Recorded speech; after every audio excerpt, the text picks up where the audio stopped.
What's up guys, it's Ryantium here, and today we are back once again in Stellaris Console Edition taking a look at all things organic civics.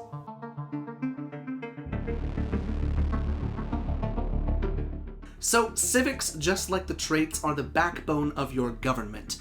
Whereas your traits are the backbone of your species, the civics and ethics are the backbone of your government, and that's what we're going to talk about in today's video. Everything you need to know about the civics within an organic empire.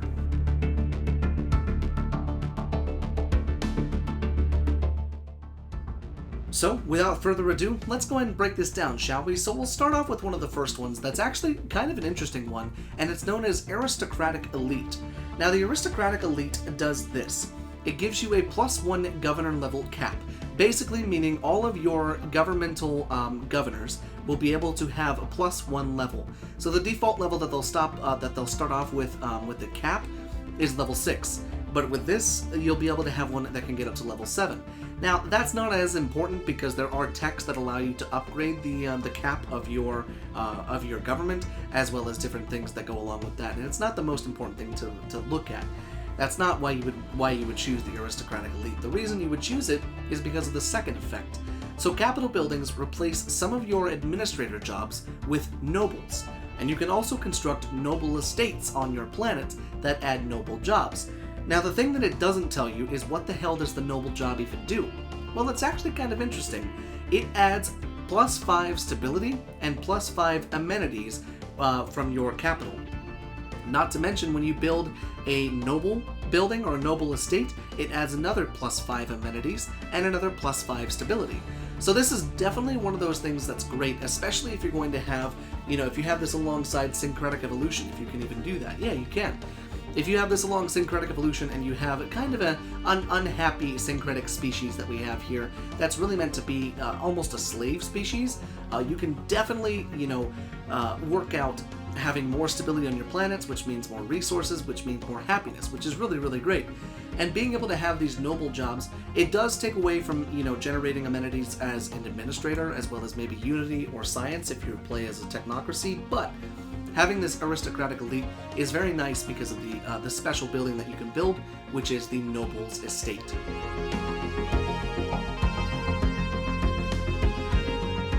Then next we come to the Corporate Dominion. Now, Corporate Dominion is an interesting one from the beginning of the game. This is definitely one that I would add at the beginning just to give my trading empire that little extra oomph against every other empire. Because what this does is this adds 1 additional energy from all of your trade hubs, which is very powerful, especially if you're going for almost kind of like a mock megacorp. Since we don't have access to megacorp right now, the closest thing that you can get to it would be a corporate dominion with this civic. But it also unlocks the private colony ship. Now, the private colony ship we've had since 1.7, but in 2.2, kind of along the same way as 1.7, you need to be careful. Because even though private colony ships do not have to be bought with alloys, food, and consumer goods, only with energy credits, the people that are on the private colony ships will have sometimes differing factions and differing ethics to your home, your base ethics. So if we were a fanatic militaristic xenophile and we bought a private colony ship, and the further away from the capital we got, if we kept using these private colony ships, we might find pacifism or egalitarianism or materialism popping up on some of these planets. That's because the private colony ships are more likely to submit to other ethics, and it's an interesting concept, and it's an interesting mechanic that goes along with those. So that's something that they don't talk about, but it is something that happens. So if you want a lot of factions, this might be the way to do it. But if you hate micromanaging factions and you hate making them happy, this might be one to take a look at, where you can use it, just don't use the private colony ships, because that extra 1 energy from all of your trade hubs is kind of nice.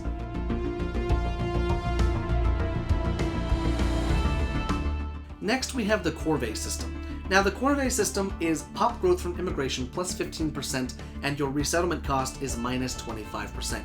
This is great for those of you who know you're going to be having a ton of planets, as well as moving a pop from one planet to another. It's great for, not for egalitarians, that's why it says you cannot be an egalitarian, and you cannot have the free haven civic.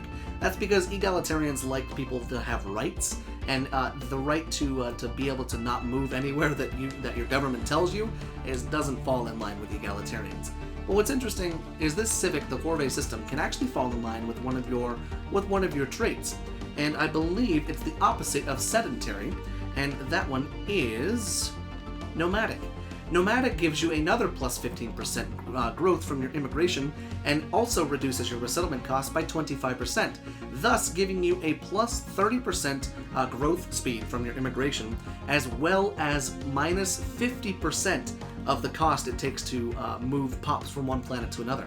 Now that's a massive boost. Minus 50%, that could be the difference between paying 100 energy credits to move them or 50 energy credits to move them. And that's a humongous savings. And it's definitely one to think about to use in tandem with that trait.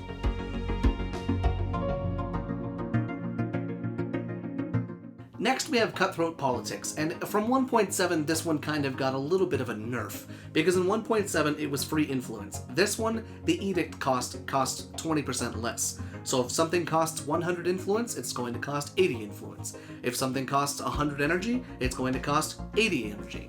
You know, all of these different things that are within the edicts and the campaigns, this is what this pertains to. It's not the most important thing, nor is it really the most useful thing, but if you really have a really sprawling empire, one that is several hundred points above your admin cap, this might be something to take a look at to kind of ease the burden of the massive amount of cost you'll be paying for your different edicts and campaigns.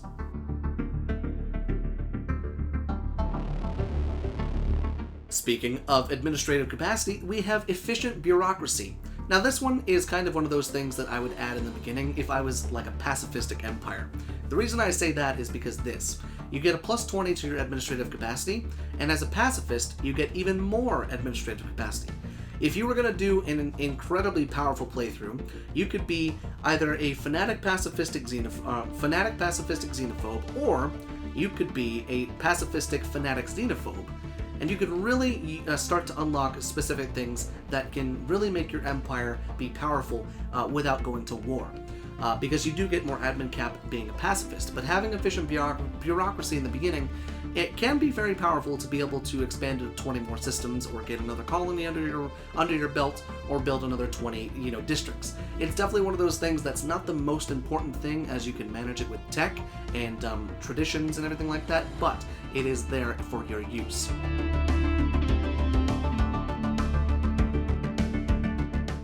Then we have environmentalist, and basically anything that cuts down on your consumer good cost is lovely. Let's be honest. Less consumer goods is a very nice thing, because then that means more minerals can go towards alloys instead of going towards keeping your pops having consumer goods. And we all know consumer goods is practically one of those resources that we use to sell off the excess, as well as food, to just continue the wheels of war. So environmentalist is definitely great. It's one that you can use in tandem with a trait known as conservationist. I believe it. Let's see if it's down there. Yeah, conservationist. Another 10% upkeep reduced from your pop consumer goods. Having a total of 20% consumer goods upkeep dropped off from the beginning could definitely be great, because that could be the difference between needing to build another civilian industries, or you could get away by building another alloy foundry and bumping up your alloy production, which is what we all want at the end.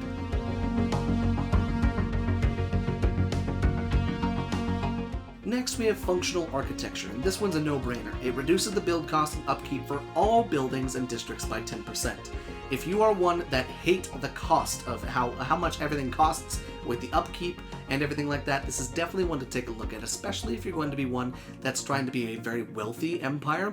Cutting cost anywhere you can with functional architecture is a really, really great one to have. Not to mention, if you spec into prosperity, you get even more bonuses towards your upkeep dropping and your building cost being reduced. Continue that with the research that you have within physics to lower the building cost even more, and you can have pretty cheap buildings as well as cheap upkeep while continuing to make crap tons of energy credits.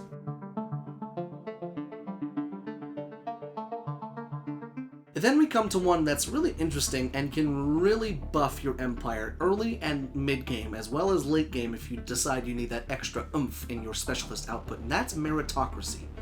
Meritocracy adds +1 leader level cap, which we don't care about, And then it adds the plus 10% specialist output, but you have to be either democratic or oligarchic, meaning you cannot have an empire or a dictator. And that's kind of a crappy thing, but it makes sense. So that plus 10% specialist output, that's research, that's strategic resources, that's alloys. Every single specialist job will be boosted by 10%. From the beginning, this is very powerful because you're not only getting more resources from your specialist jobs already, you're also going to get it later on down the road. So you're going to be creating more research and more alloys and more strategic resources earlier on, and this is definitely one that you want to combine with a lot of the better traits. So we have plus 10% specialist output. If you combine this with your intelligent, this is engineering research, engineering, physics, and society research plus 10%. That's a humongous boost, along with being able to do 10% more with your meritocracy. Not to mention, if you combine that with your, technocracy? Technocracy, being able to have science directors on all your planets could be a humongous way to boost a lot of your research very early on.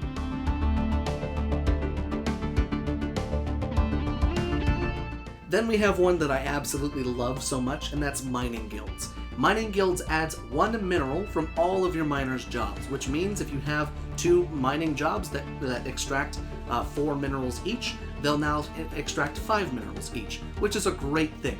More minerals means more alloys, which means more buildings on planets, and so on and so forth.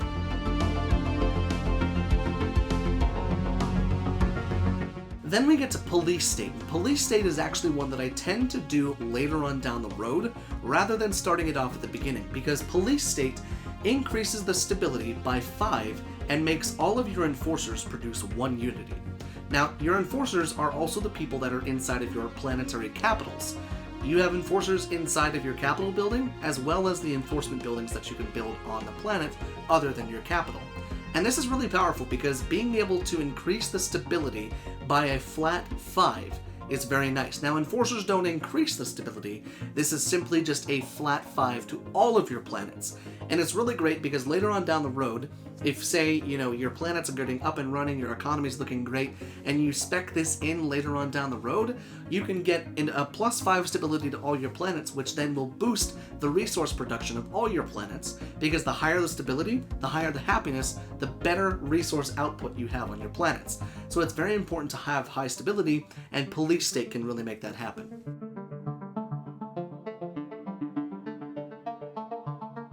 Then Shadow Council, you have to be democratic, oligarchic, or dictatorial in order to have a negative 75% influence cost for all of your elections to be applied. That's a huge savings, especially because influence is the name of the game. That is definitely one of the most important commodities in the game, and one that I find I'm always running out of.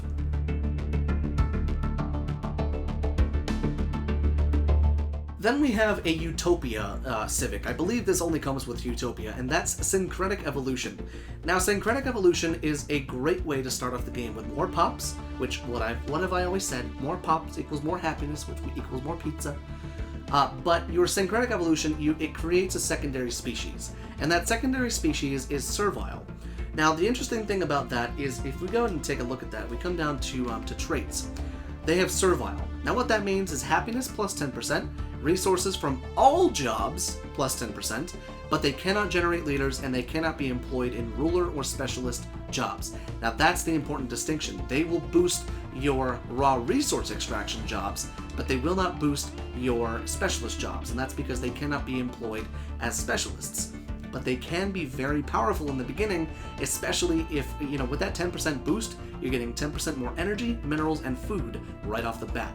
And it's very nice to have that. It's basically starting off with slaves that are happy, and that's a win-win for everybody.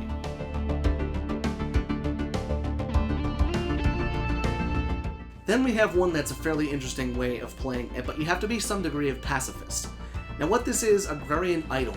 Generator, mining, and agricultural districts provide +1 more housing, while city districts provide 1 less housing. But farmers also produce 2 amenities. How cool is that? You could get your amenities from being farming, or from being a farmer.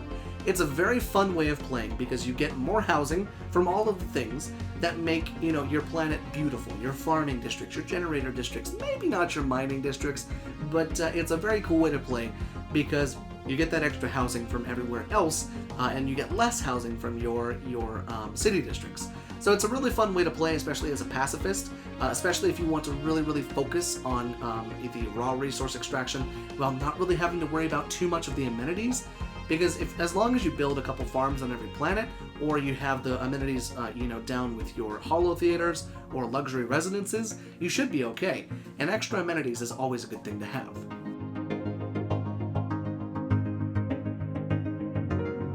Then we come to Beacon of Liberty. Now, Beacon of Liberty gives you a plus 15% monthly unity, but you must be egalitarian, and you have to be a democracy. Now, having extra unity as a xenophile or as a, as an egalitarian is great, because as an egalitarian, you get increased influence gain as well as your specialist output. So being able to produce that much more unity, because unity tends to be a specialist output, is a nice thing to have.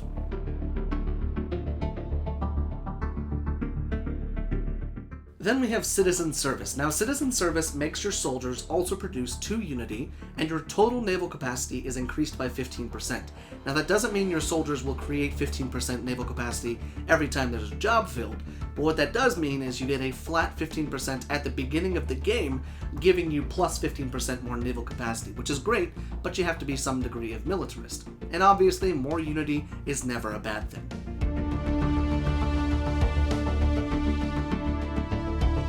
Then one of my other favorites, Distinguished Admirality. This one, you have to be militarist, obviously, but it gives you, from the beginning, a plus 10% ship fire rate and a plus 10 fleet command limit. Meaning instead of starting off with a fleet of 20 corvettes, you can start off with a fleet of 30 corvettes that also have plus 10% fire rate, and you have an admiral that can also be a level 7 instead of a level 6 from the beginning. Now, the fleet cap, or the level cap doesn't really make, it's not a big difference, but the fleet command limit and the ship fire rate, that's a nice little bonus right from the beginning.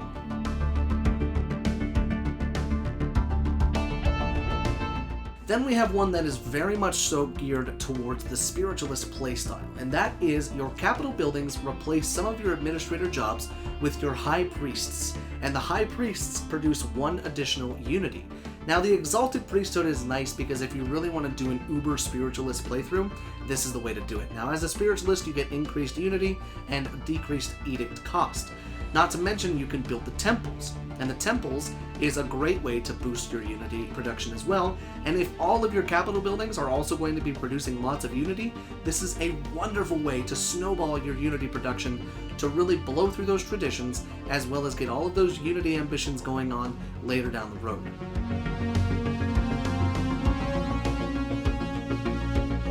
Then we have one that is basically the determined exterminators of an organic empire, and that is the FANATIC Purifiers. Now, FANATIC Purifiers have to be xenophobic, they have to have militarist or spiritualist, they cannot have syncretic evolution, and they cannot be barbaric despoilers. What this is basically what I said. It is the FANATIC, or it's the determined exterminators, but in an organic form. You cannot be you cannot engage in diplomacy with any other species. You cannot even access any of the curators or the artisans. You can't access the galactic market. You have the purification casus belli on all other species, meaning you don't need any other casus belli to go to war, other than the purification. Xenopops will always be purged, and from purging pops, you gain unity. Plus, if you've ever wanted to turn a planet into a glass factory, you can turn it into a tomb world with the Armageddon stance. Your ship fire rate is increased by 33%. Your army damage is increased by 33%. Your ship cost is reduced by 25%, and your naval capacity is increased by 33%. 33% is a humongous bonus from the beginning of the game. Are you kidding me? So being able to shoot 33% faster, invade planets with 33% more damage, build things at 25% the cost, and still have more room to build more ships is absolutely powerful. But keep in mind, everyone's gonna fucking hate you.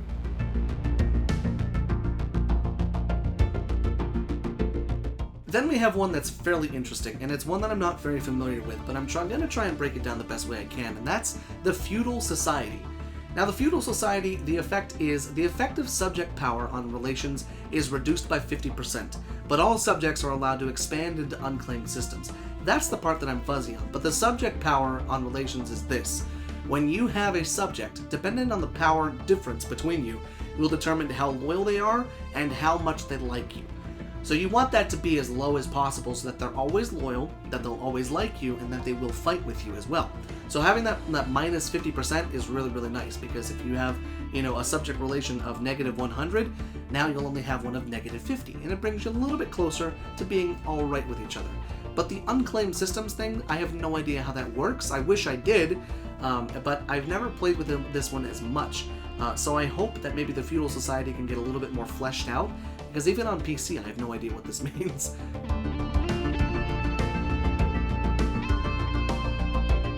Then we have Free Haven. Free Haven is another one that boosts your pop immigration growth by 15%, but the interesting thing is you get a plus 50% immigration pull. Now that means all of these planets that you're colonizing are going to get a plus 50% immigration pull, plus you're going to be growing even faster, which is it's a nice thing to have.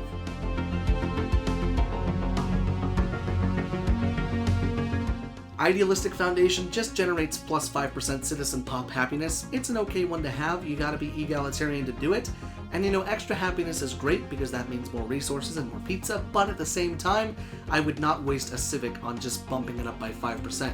If that was up by 15%, that would be a different thing. But 5% is far too small of a value that you can't already get in-game, that you don't need for a Civic. It can be used for much better things.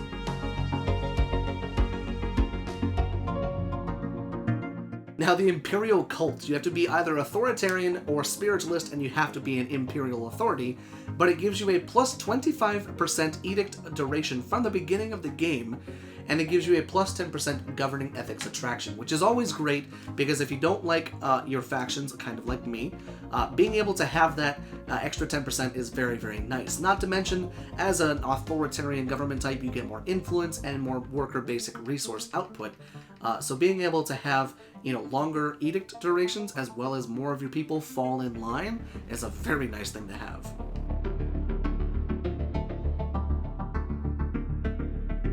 Then we have one of my favorite things to play as, and that's Inward Perfection. You gotta be xenophobic and you gotta be pacifistic.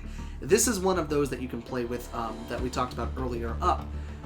You cannot have rivals, you cannot form defensive pacts, you can't have migration treaties, you can't guarantee independence, you cannot join federations, you cannot infiltrate primitives, you cannot have forced subjects, and you cannot use the unrestricted wars policy. But you do get a plus 20% monthly unity, you get a plus 20% pop growth speed from the beginning, and your pop happiness is increased by 5%.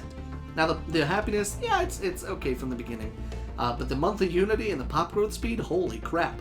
From the beginning, if you combine that with rapid breeders and everything else that boosts unity production, yeah, you're gonna be sweating in unity. It's absolutely incredible how powerful this one can be.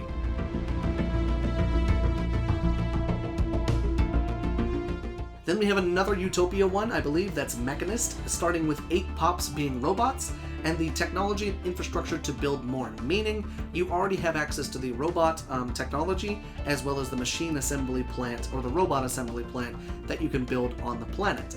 It also reduces your robot upkeep by 5%, which is great from the beginning, and basically being able to start with robots, that's a humongously powerful ability.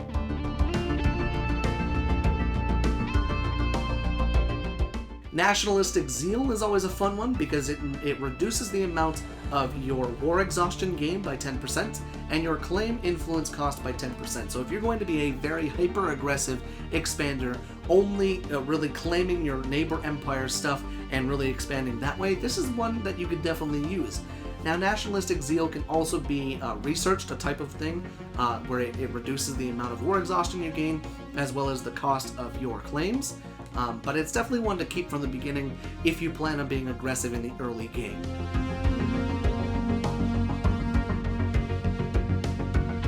Then we have the parliamentary system. This reduces, or it doesn't reduce, but it increases the amount of influence you can get from every faction. So if you're one of those empires that has only one faction and you want to get, or one or two factions, and you want to get, the most influence out of them as you can, this might be one to have for you. But if you're one that has a lot of factions, this can also be very powerful because all of those factions will give you plus 25% more, and that can be the difference between generating 1 influence or 2 influence a month, which is really kind of a nice boost.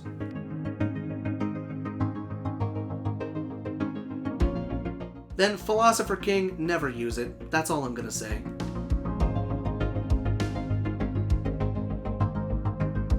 Slaver Guilds is a plus 10% slave output with the enslaved pop ratio being a 40% ratio. Now this basically means your slave output is plus 10% and 40% of your population is slaves. You have to be authoritarian and you cannot have the syncretic evolution, so don't try and be cheeky that way. But what's nice is if you use this with the slaver thingy, what is it, decadent? Worker happiness and slave happiness minus 10%. It's kind of one of those things that's for role playing. You kind of have to have it, but I mean you don't always have to use it.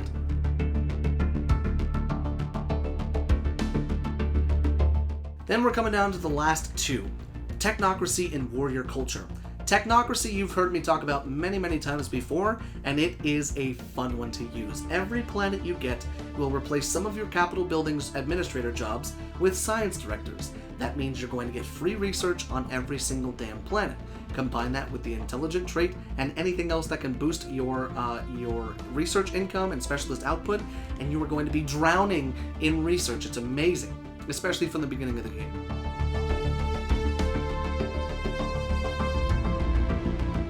And last but not least, warrior culture. Warrior culture takes those lovely jobs in your holo theaters and turns them into duelists. So instead of the entertainer, you have duelists. Not only that, but you have an increased 20% army damage. But the duelists, they turn alloys into unity, amenities, and naval capacity. Meaning every single duelist job creates unity, as well as the amenities, as well as increased naval capacity. By how much, you'd have to test that out. But it's a nice thing to have on every single planet to work towards growing your naval capacity over time. So I hope that helps you understand a little bit more about the organic civics. There's a lot more of them than there are in the machine empires, and let me tell you, they're a lot of fun to play with. I've played with most of them, and they're a lot of fun both in the early game, mid game, and late game, some of which are obviously more important for the early game and late game, and others of which are more popular in the mid game, and so on and so forth. But it's a super fun way to really customize your empire to make it the most, min-maxed if you want, or the best type of role-playing that you want. But hopefully you enjoyed today's video. If you're looking for any more Stellaris content here on the channel, you can always grab a sub, drop a like if you will. And if you're looking for any more Stellaris content other than myself, down in the description there are plenty of channels down there that do Stellaris content focused around PS4, Xbox, as well as PC. So guys, until the next episode, thank you so much for watching, and I will see you in the next video.